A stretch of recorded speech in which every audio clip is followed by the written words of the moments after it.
All right, what's good, Joe? As y'all can see, I'm on cinnamon. Um, I I haven't had time to set up my environment again. Um, Considering it's 10, and I'm just not doing this. But I also have two assignments due at midnight, so I'm only not only, but I'm gonna spend 15 minutes on this. Um, but what we're gonna do is I'm gonna quickly install Rust again, and then we can like go through chapter 2 real quick or something.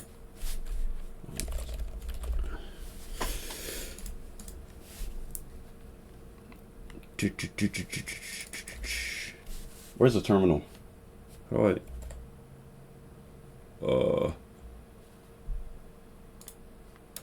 I don't know, why did you use anything except the tiling window manager? Actually, while I'm here waiting for that, I can Rust book.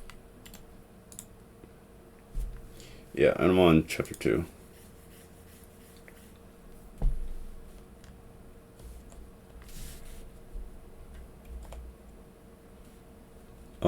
Standard.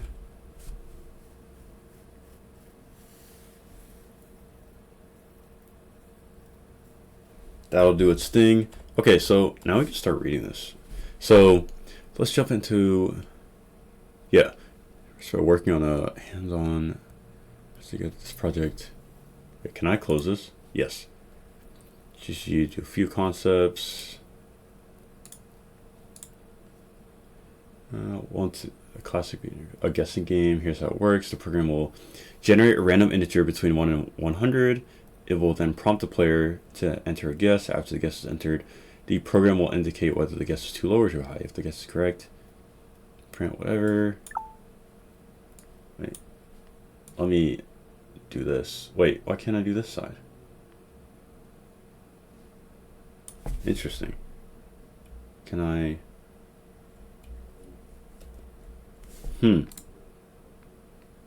Move. No, I want to lock it to this, but there is no thingy.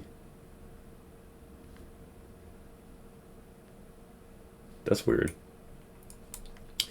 Anyway.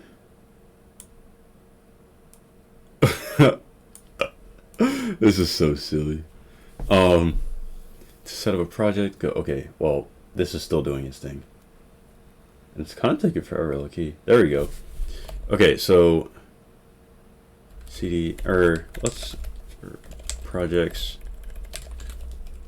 and then projects, cargo, new, pressing game. Oh, wait, didn't I just install this? Okay, well.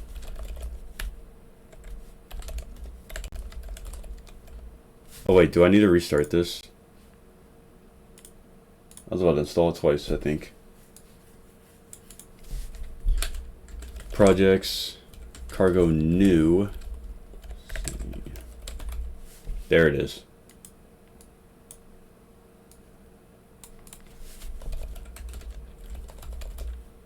Okay.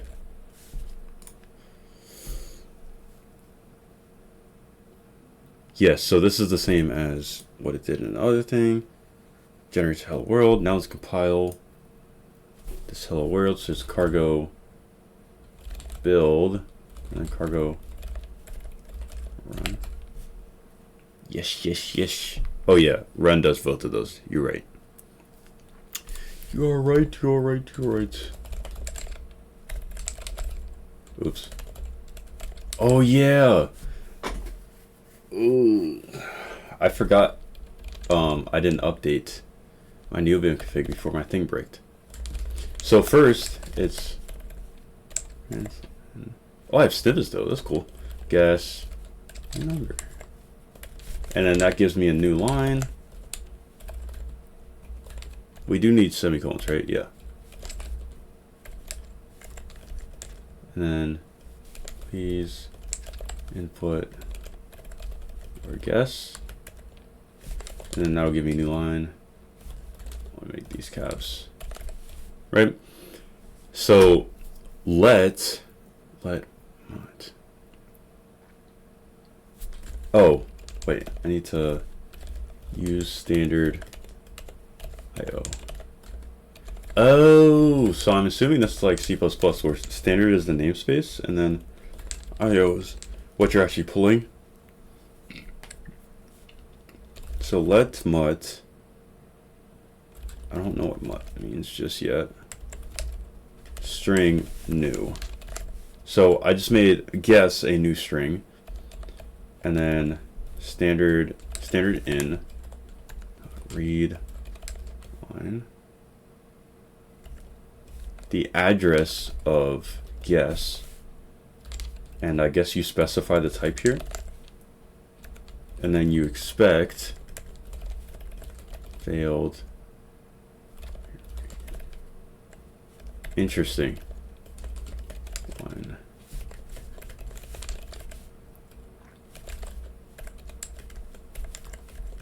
You guessed.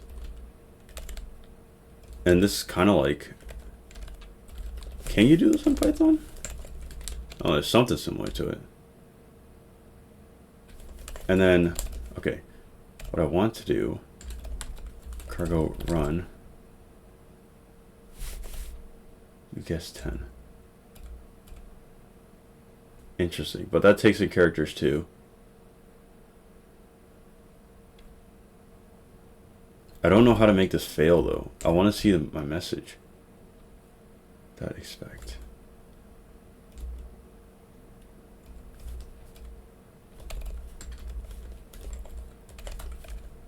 Okay. This code contains a lot of information, so let's go over it line by line to obtain the user input, and then the result as output. We need to bring the IO library into scope. The IO library comes from the standard library. Okay, so you have a library within another library. By default, Rust has a set of items defined in the standard library that it brings into scope in every program. This is called a prelude, and you can see it in the standard library documentation. The Rust prelude.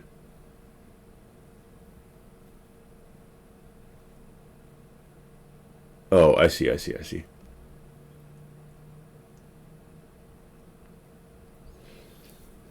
If a type you want to use isn't in the prelude, you have to bring that into scope explicitly using the use statement. Using the IO library provides you with a number of useful features, including the ability to accept user input. As you saw, function main, yes, syntax, new decoration. Actually, let me open this back up.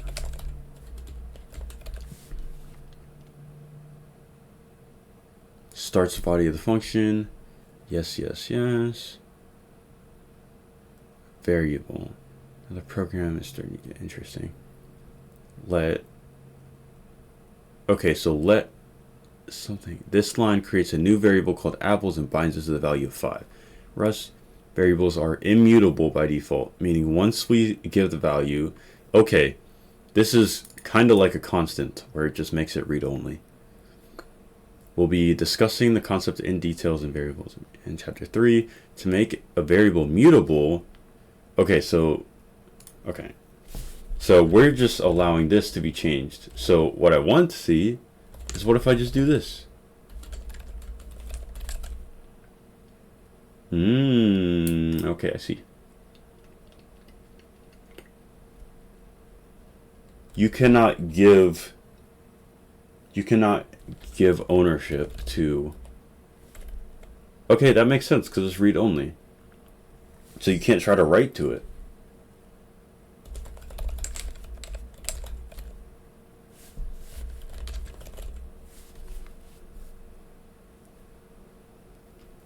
The /s, yes, that's a comment. Wait, what is block comments though? Is it the same? It is the same. Cool.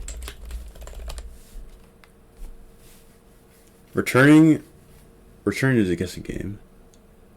Now know that introduce immutable. The equal sign tells Rust that we know to bind something to the variable now. On the right of the equal sign is the value. provided by the standard library that is a growable UTF-8. Okay. So UTF-16 would be a double. Or a wide, I guess. New line.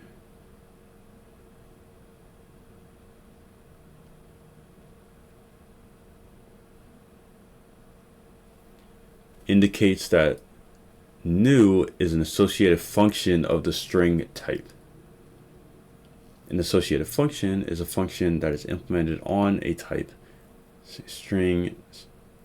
Okay. You'll find a new function on many types because it's a common name for function. Info creates a new string in guess. Bound to the new, which is mutable. Receiving user input, recall that. We included the input output functionality from the standard library. First line. Now we'll call the standard in from the IO module to allow us to handle user input. If we hadn't imported the IO library at the beginning of the program, we could still use the function by writing. Oh, okay. So it is like C++, where because you included this namespace, you could just use it like that. Actually, but no, in C++, I think it would have been like that, just because you did this whole thing. Oops. Pretty sure. Next, the line calls the read line method on the standard input. Input from the user, we're passing, I guess that's the argument, to tell it what string to store as the input. The full job of readline is to take whatever. So we therefore is a reference, which gives you a way to line multiple parts without needing to copy that data into memory multiple times, right? Or it's a complex feature with Rest major advantages. You don't need to know a lot to finish this program. For now, you need to know is that like variables, references are immutable by default. Okay, that's cool. Hence, you would need to write. Oh, so if I pass. So if I pass in just guess, this will be the equivalent of doing that. Oh no. No. If I did this, right, that would be the equivalent of being like, here's a reference to it, but you're not allowed to change it because it's immutable. Handling potential failure with result. We're still working on this line of code. Now discussing third line test, but note that it's still part of a single logical line. Okay. No. Oh, that makes a lot of sense. So because I didn't put a semicolon here, right? We weren't supposed to, right? Yeah. It's almost like appending it, but it's a lot prettier. I didn't know that. One line long is difficult to read, yes. Soften, yeah, to break up lines.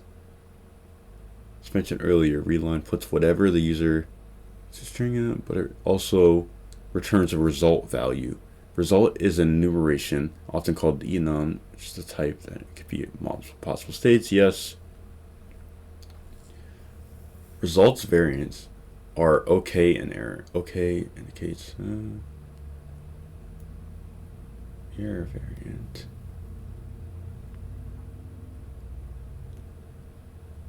Values of the result type, like values of any type, have methods defined on them. An instance of result has an expect method, which you can call.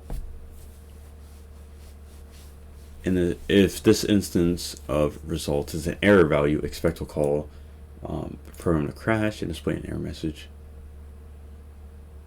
So this is kind of like a cert.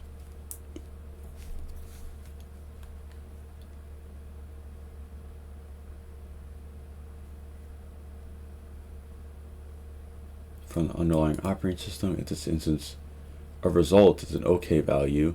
Expect will take the return value that OK is holding and return just that value to you so you can use it. In this case, that value is the number of bytes in the user input.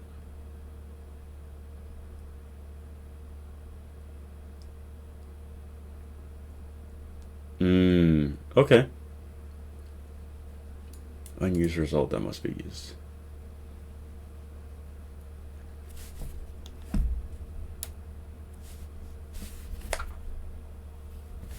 Alright. Let me get to a stopping point. Rest warning say that indicating that the program hasn't handled a possible error. The right way to express this warning is actually to write error handling code, but in our case, we just want to crash the program.